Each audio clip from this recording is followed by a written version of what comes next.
প্রথমে ওই যে এই মুইঠাটার মধ্যে মাছটা কুড়ে নিয়ে তারপরে পেঁয়াজ বাটা, আদা বাটা, রসুন বাটা আর একটু গরম মশলা, জিরের গুঁড়ো আর একটু লঙ্কার গুঁড়ো দিয়ে ভালো করে মেখে রেখেছিলাম 15 মিনিট। তারপরে গরম জলে এটাকে ফুটিয়ে নিয়েছি। যখন এটা ফুলে ওপর দিকে উঠে আসবে তখন এটা নামিয়ে এরকম রেখে দিতে হবে। এটা রেখে দিয়েছি, সেটা আর আমার দেখানো হয়নি, কেননা তখন আমি একা একা ছিলাম, খুব প্রেশারে ছিলাম, তাই জন্য আর দেখাতে পারিনি। যাই হোক, এইবার এটাকে তেলে ভাজবো, ভেজে তারপরে যে তেলের মধ্যে এবার ভাজবো। এটাকে কিচ্ছু করতে হবে না, জাস্ট তেলের মধ্যে একটু ভাজতে হবে। আমি তেলের মধ্যে তেজপাতাটা দিলাম কেন, তেজপাতাটা দিলে একটু সুন্দর গন্ধ বেরোবে তেলটাতে, মানে জিনিসগুলোতে, তাই জন্য একটু দিয়েছিলাম। এবার এটাকে তেলের মধ্যে আগে ভেজে নেব, ভেজে নিয়ে তারপরে গ্রেভিটা তৈরি করব। আগে এটা তেলের মধ্যে ভাজি একটু, তারপর আপনাদের দেখাচ্ছি। হালকা ভাজবো, এটা বেশি ভাজতে হয় না, একটুখানি ভাজলেই হবে। বেশি ভাজলে আবার শক্ত হয়ে যাবে, তাই বেশি ভাজবো না, অল্প একটুখানি ভেজে নেব। তারপরে গ্রেভিটা করবো। আগে এটা ভেজে নিই, দেখাই জিনিসটা দেখাই। একটু ভেজে নিই অল্প অল্প করে একটুখানি। হ্যাঁ, সবগুলো ভেজে নাও, তারপরে গ্রেভিটা এবার করবো। এখানে কি কি দেওয়া হচ্ছে? আগে এবার তেজপাতাটা দিয়ে দিলাম। দেওয়ার পরে এখানে রসুন বাটা, আদা বাটা আর পেঁয়াজ বাটা আছে।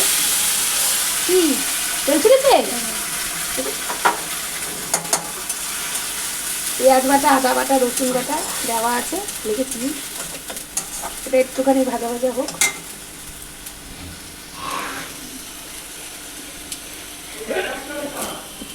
হ্যাঁ, ওই অ্যাডাপ্টারটা। এই যে এটা ভাজা হচ্ছে, একটুখানি কষা হবে, তারপরে ওর মধ্যে হলুদ গুঁড়ো দিয়ে, ধর আমি একটু হলুদ গুঁড়ো টুড়ো দিলাম।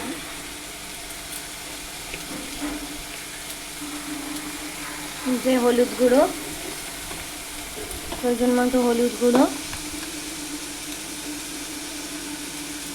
এটা কি গুঁড়ো? 1 চামচ জিরের গুঁড়ো। 1 চামচ জিরের গুঁড়ো, 1 চামচ লঙ্কার গুঁড়ো। হ্যাঁ, একটু 1 চামচ লঙ্কার গুঁড়ো দিয়ে টমেটো।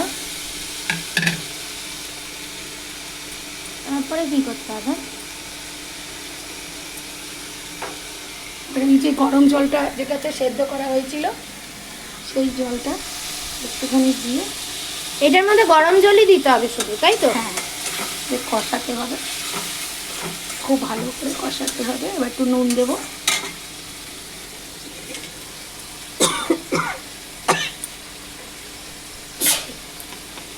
এই ঝাঁঝটা যখন বেরোয় খুব অসুবিধা হয়।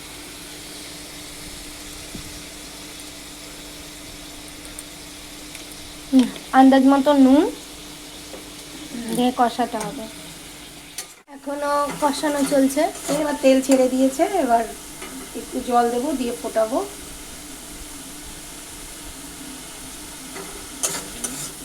এবার একটু গরম জল দিয়ে দেবো।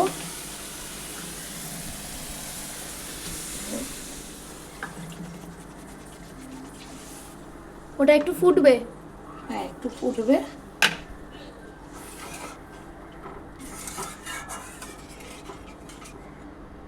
ফুটবে, ফুটে গেলে একটু গরম মশলা দেব, দিয়ে মাছগুলোর এই মুঠাগুলোকে দিয়ে দেব, দিয়ে তারপরে নামাবো। একটু ফুটে যাক, আছে। এবার মাছগুলো সব, মুইঠাগুলো সব দিয়ে দেবো এটার মধ্যে। মুইঠাগুলো দিয়ে দেবো।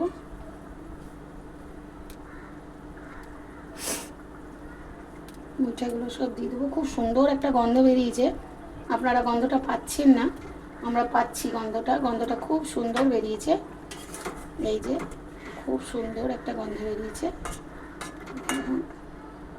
আর একটু গরম মশলা দিয়ে দিলেই রান্না শেষ। গরম মশলা দেবো।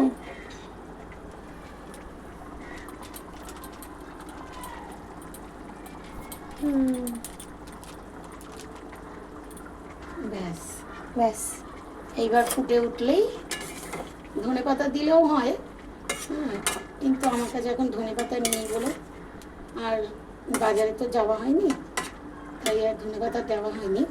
বাটিতে ঢেলে নিই, তারপরে আবার আপনাদেরকে ফাইনাল লুকটা দেখো।